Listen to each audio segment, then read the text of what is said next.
سبحان اللہ والحمد للہ۔ بسم اللہ الرحمن الرحیم۔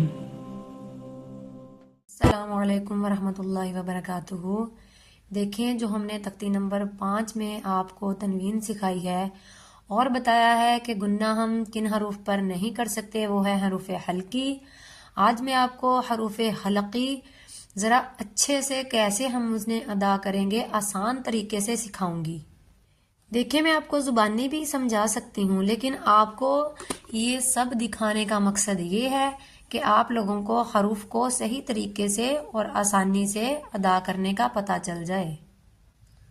دیکھیں آپ لوگوں کو جو 6 حروف حلقی بتائے ہیں ان میں حمزہ، ہا، عین، ہا، یہ والی ہا اور یہ والی ہا آپس میں آواز ان کی ہم نہیں ملائیں گے۔ میں آپ کو سمجھاؤں گی کہ ان کو کیسے آسانی سے ہم یاد کر سکتے ہیں۔ دیکھیں ان حروف کی آواز جو ہے نا بغیر کسی ہچکچاہٹ کے، حمزہ، ہا، حمزہ، ہا، یہ سینے کی طرف سے ادا ہوں گے اور بغیر کسی ہچکچاہٹ کے ادا ہوں گے۔ جس طرح کہ میں آپ کو یہ دکھا رہی ہوں ہمارے حلق کا اندرونی حصہ، یہ حمزہ ہم اس طریقے سے ادا کریں گے۔ درج ذیل الفاظ کی صحیح تلفظ سے ادائیگی کریں۔ یہ دیکھیں حمزہ، اب اس کے ساتھ میں نے آپ کو یہ چند مثالیں دکھائی ہیں۔ اس پر یہ الف جسے ہم بولتے ہیں الف حمزہ ہی ہوتا ہے، اسے ادا کرتے وقت ہم آواز سینے کی طرف سے ہی نکالتے ہوئے ان الفاظ کو پڑھیں گے۔ اور نیچے یہ دیکھو ہا، حمزہ کا بھی وہی مخرج ہے، ہا کا بھی وہی مخرج ہے۔ اب ہا کو ادا کرتے وقت بھی ہم آواز سینے کی طرف سے نکالیں گے، اور یہ ہا کی مثالیں ہیں۔ ہم اسے ہا نہیں پڑھیں گے یا ویسے اسے نارمل نہیں پڑھیں گے، اسے سینے کی طرف سے ادا کر کے پڑھیں گے۔ ہادن، ہادن، شہرن، وہاجن، ایسے اس ہا کو بھی سینے کی طرف سے ادا کریں گے۔ یہ حمزہ اور ہا بغیر رگڑ کھائے ادا ہوتی ہے، اور یہ والی حمزہ اور ہا حلق سے نکالنے والی رگڑ کھاتی آواز سے ادا ہوتی ہے۔ عین، ہا، عین، ہا، یہ درمیانی حلق سے ادا ہوتی ہے، یہ حلق سے آواز رگڑ کھاتی ہوئی ادا ہوتی ہے۔ حمزہ اور ہا کا جو مخرج ہے یہ تھوڑا آسان ہے۔ عین اور ہا یہ درمیانی حلق سے ادا ہوتی ہے۔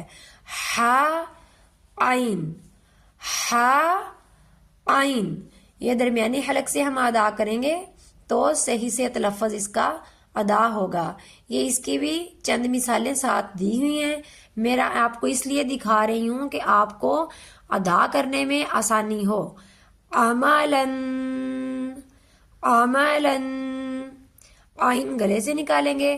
علیم، علیم، تعلمون، تعلمون، مطلب کہ عین درمیانی حلق سے ہم ادا کرتے ہوئے اس الفاظ کو ادا کریں گے۔ یہ عین کی اور ہا کی مثالیں ہیں۔ حامن، بحرن، سحارن۔ اگر عین اور ہا کو درمیان حلق سے مضبوطی سے نہ نکالا جائے، عین اور ہا اس کا مخرج میں نے آپ لوگوں کو بتایا ہے، درمیان حلق سے مضبوطی سے نہ نکالا جائے تو عین کا تلفظ حمزہ میں اور ہا کا تلفظ ہا میں بدل جائے گا۔ عین کی آواز حمزہ جیسی نکلے گی اور ہا کی آواز ہا جیسی نکلے گی، اس لیے ہم نے ہا اور ہا میں، عین اور حمزہ میں فرق رکھنا ہے۔ الدین النصیحۃ، دین سراسر خیر خواہی اور اخلاص کا نام ہے۔